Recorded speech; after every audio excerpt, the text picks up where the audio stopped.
Sip, recording. Bismillahirrahmanirrahim. Assalamualaikum warahmatullahi wabarakatuh. Perkenalkan, nama saya Rizky Aditya Surya Pratama atau biasa disingkat SP, SSIMT. Lalu di video kali ini, yaitu kuliah Dasar-Dasar Kimia Hayati atau disingkat DDKH, pertemuan ke-12 ini saya akan fokus membahas mengenai bioteknologi. Jadi lebih ke arah pengenalannya atau introduction mengenai bioteknologi itu sendiri ya, supaya paham apa sih bioteknologi itu dan seberapa pentingnya sih bioteknologi bagi kehidupan kita. Kira-kira seperti itulah inti dari video kali ini. Oke, seperti biasa, sebelum saya mulai materinya, saya akan memberikan satu video singkat yang berjudul Introduction to Biotechnology. Sumbernya, Don't Memorize YouTube Channel. Ini nama page-nya emang Don't Memorize ya. Jadi ya, Don't Memorize, channelnya namanya Don't Memorize. Oke, baik kita tonton saja dulu.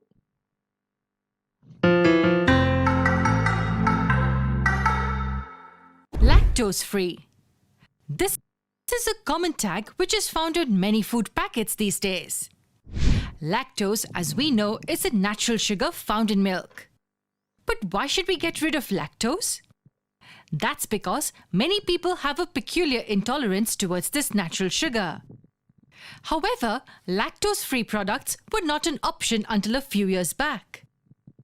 It's all possible now due to the advancements in the field of biotechnology that useful products like lactose-free consumables and many more can be produced. So what exactly is biotechnology? Well, it's defined as the utilization of organisms or a part of the organism or any biological process for the benefit of mankind. For example, we know how bread is made. The dough is added with the organisms like yeast, which help in releasing certain chemicals. The reactions ultimately give us the soft and fluffy loaf on baking. Here, we've used yeast organism to obtain the product of our interest. So do we mean that bread making is a part of biotechnology? Well, kind of. Processes like fermentation are considered as a part of classical biotechnology as they include the utilization of organisms. Thus, obtaining products for human benefit like food items, medicines, hybrid crops, and so on are all possible due to biotechnology. Thus, there are numerous applications of biotechnology. Now let's have a look at a few examples to understand how wide the field is. Let's also understand how an organism or a part of it or some processes can be used to harvest important products for mankind. Let's take examples of wine production, hepatitis B vaccine synthesis, and golden rice production. Let's have a look at each individually. Now, wine is usually made from the grapes. How can grapes, which are fruits, get converted to a beverage like wine? Well, this is where the microorganism named yeast comes into play. It feeds on the sugars present in the grape juice and releases alcohol and carbon dioxide as byproducts. Here, a complete organism is used for the processing of grape juice and to convert it into wine. This was the first part of the definition. The second part of the definition states that a part of the organism can be used. So how can that be done? For this, let's have a look at the application of biotechnology in the field of medicine. Well, the emergence of biotechnology has been nothing less than a boon for the medical industry. Everything ranging from vaccines to gene therapy has raised the standards of healthy living. Now let's take hepatitis B vaccine as an example. This vaccine has a recombinant version. Previously, hepatitis B vaccine was developed from the blood of the humans who were already suffering from hepatitis B. But this was very painful for the patients as the amount of blood required for vaccine production was too high. So extracting some particular amount of blood of the infected person was very excruciating. And as the vaccine was derived directly from the patient's body, there could be negative reactions in the receiving candidate. With the development of biotechnology, newer vaccines that are synthetic in nature started getting produced. On the similar lines, the commercially available hepatitis B vaccine is now being synthetically made by utilizing a small part of the pathogenic virus. It's also known as recombinant hepatitis B vaccine. And studies have shown that getting infected with hepatitis B is nearly impossible if a person is injected with recombinant hepatitis B vaccine. Isn't this a miracle? It is equivalent. This is also known as the first anti-cancer vaccine. And why so? Because it's proven that the vaccine helps in reducing the chances of developing liver cancer. This is one example of how a part from any organism can be used for product development. Now that we've glanced at the two examples of application of the biotechnology, let's move ahead to the third one. The last part of the definition stated the use of a process. Let's take the golden rice as our third example. Is the rice made of gold? No, absolutely not. Then why is it called golden rice? Well, the rice we usually see is whitish in color. However, the golden rice we're talking about is a modified version which is yellowish in color. Hence the name golden rice. But what makes this rice yellowish and so important? It's the presence of beta-carotene in the rice. And what is that? Beta-carotene is a red-orange colored pigment which gets converted to vitamin A in the human body. We all know the importance of this vitamin. It is most essential for the development and maintenance of good vision. The deficiency of vitamin A causes vision-related issues and malnutrition. Any idea why was only rice chosen for modification? That was because the staple diet for a majority of the population in the areas affected with vitamin A deficiency was rice. So to minimize the deficiency, this variety of rice was developed. The modification of rice was done by exploiting a biological process, making it a classic example of biotechnological achievements. This variety of rice falls under the category of genetically modified organisms, abbreviated as GMOs. And what exactly are these GMOs? Do watch our upcoming videos to find that out. Till then, subscribe to our channel for some more amazing videos on biotechnology. Happy learning! Oke, cukup jelas dan detail ya mengenai bioteknologi itu apa dan juga apa saja sih yang masuk ke dalam bioteknologi ini. Jadi saya baru masuk ke materinya, pertama dari definisinya dulu. Apa sih bioteknologi itu? Jadi, bioteknologi asal katanya dari bio dan teknologi.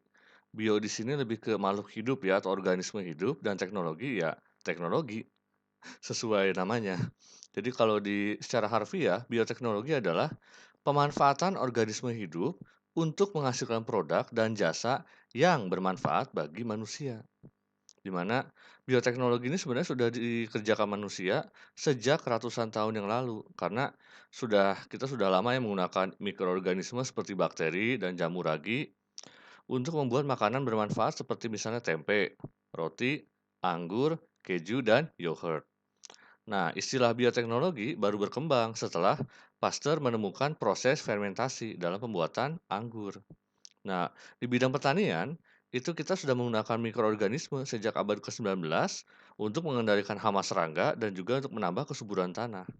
Jadi bioteknologi ini sebenarnya sudah lama sekali kita gunakan, cuma baru populer setelah ini ya, setelah ada proses fermentasi dalam pembuatan anggur ini gitu. Nah, baru saya masuk ke perkembangannya. Jadi bioteknologi itu berkembang pesat sejak tahun 1960-an. Ini awal mula bioteknologi berkembang pesat. Di mana saat ini sih manusia sudah mampu memanipulasi, mengubah, dan atau menambahkan sifat tertentu pada suatu organisme. Dan itu sudah sampai ke tingkat DNA atau deoksiribonukleik acid atau asam deoksiribonukleat. Itu adalah suatu rantai kimia yang terdapat di dalam inti sel yang mengontrol seluruh aktivitas sel, termasuk sifat suatu organisme. Jadi kita sudah ke tahap bisa memanipulasi sifat suatu organisme. Nah, itu baru kita masuk ke bioteknologi modern. Jadi yang sebelumnya saya jelaskan itu masuk ke bioteknologi jadul atau ya konvensional lah, jangan jadul banget ya. Tapi di bioteknologi modern, berdasarkan perkembangannya, jadi definisinya pun agak berubah sekarang untuk bioteknologi yang modern ini. Menjadi pemanfaatan dan atau perekayasaan proses biologi dari suatu agen biologi untuk menghasilkan produk dan jasa yang bermanfaat bagi manusia. Jadi lebih ke pemanfaatan dan perekayasaan. Ini yang sekarang utamanya di bioteknologi ini. Jadi bioteknologi ada modernnya karena ada rekayasa proses ini, termasuk salah satunya adalah rekayasa genetika atau di level DNA tadi. Jadi definisi yang sebelumnya yang di awal saya jelaskan tadi itu lebih mengacu ke bioteknologi konvensional atau tradisional, di mana kita sebagai manusia itu hanya menggunakan proses yang terjadi dalam organisme tanpa melakukan manipulasi atau rekayasa. Contohnya pembuatan tape atau tempe, yaitu alamiah saja kan, kita tambahkan ragi ataupun jamur untuk supaya dia bereaksi sehingga menghasilkan tape atau tempe ini. Kalau sekarang enggak, kita lebih ke rekayasanya, khususnya di rekayasa genetiknya gitu. Nah, jadi bisa kita bandingkan ya, bioteknologi konvensional versus bioteknologi modern. Kalau yang konvensional itu kita hanya mengandalkan jasa si mikroba untuk menghasilkan produk. Jadi misalnya melalui proses fermentasi atau proses peragian. Yang konvensional tidak melakukan manipulasi organismenya atau rekayasa dalam hal ini. Lebih ke menciptakan kondisi dan bahan makanan yang cocok bagi mikroba untuk berkembang secara optimal. Jadi kita lebih ke setting tempatnya saja gitu dan kondisinya. Contohnya tape. Kita fokusnya memelihara jamur ragi tape atau mikroba pembuat tape pada ketela pohon atau nasi ketan yang dijadikan substrat bagi si jamur ragi ini. Nah, kalau bioteknologi modern, khususnya rekayasa genetik, kita fokus ke rekayasanya, yaitu kita ubah sifat organisme sehingga memiliki kemampuan seperti yang kita inginkan. Contohnya, rekombinasi DNA, di mana DNA itu dipotong, kemudian disambung lagi dengan DNA baru, sehingga dia akan menghasilkan DNA yang membawa sifat unggul gitu. DNA baru inilah yang dinamakan DNA rekombinan. Rekombinan, yang dikombinasikan ulang gitu, makanya rekombinasi. Nah, itu kira-kira perbedaan antara bioteknologi yang konvensional dan yang modern. Nah, untuk apa sih bioteknologi itu? Jadi penerapannya dalam kehidupan sehari-hari, jadi masih banyak digunakan ya, terutama yang bioteknologi konvensional juga. Contohnya terutama di kimia pangan. Jadi banyak produk bahan makanan yang proses pembuatannya itu masih memanfaatkan kerja mikroba. Contohnya, nata de coco atau sari kelapa atau kolang-kaling dari air kelapa. Itu adalah produk bioteknologi konvensional. Pembuatannya dibantu bakteri Acetobacter pseudomonas. Nata de coco ini berupa massa kenyal berwarna putih yang terbentuk dari serabut hemiselulosa yang terbentuk pada permukaan medium cair. Tempat hidup si bakteri ini, Acetobacter pseudomonas ini. Contoh lainnya, tape atau anggur yang dibuat dari memanfaatkan Saccharomyces cerevisiae. Ini sudah dijelaskan juga anggur ini di video barusan ya. Lalu keju, itu juga merupakan produk bioteknologi konvensional yang memanfaatkan bakteri Propionibacterium shermani. Supaya ke gambar, nah ini adalah contoh proses pembuatan keju. Jadi susu dibiarkan menggumpal dulu, lalu gumpalannya dicetak dan diproses. Ini setelah ditambahkan bakteri yang tadi ya Shermani Propionibacterium shermani ini, dia akan menggumpal, baru di gumpalan itu dicetak dan diproses, baru bakal keju diolesi dengan garam. Garam? Ya, garam. Jadi, kalau alasan kenapa keju itu asin, karena ditambahkan garam ini. Untuk apa garam? Jadi, garam di keju ini itu adalah bahan yang sangat dibutuhkan untuk membuat keju.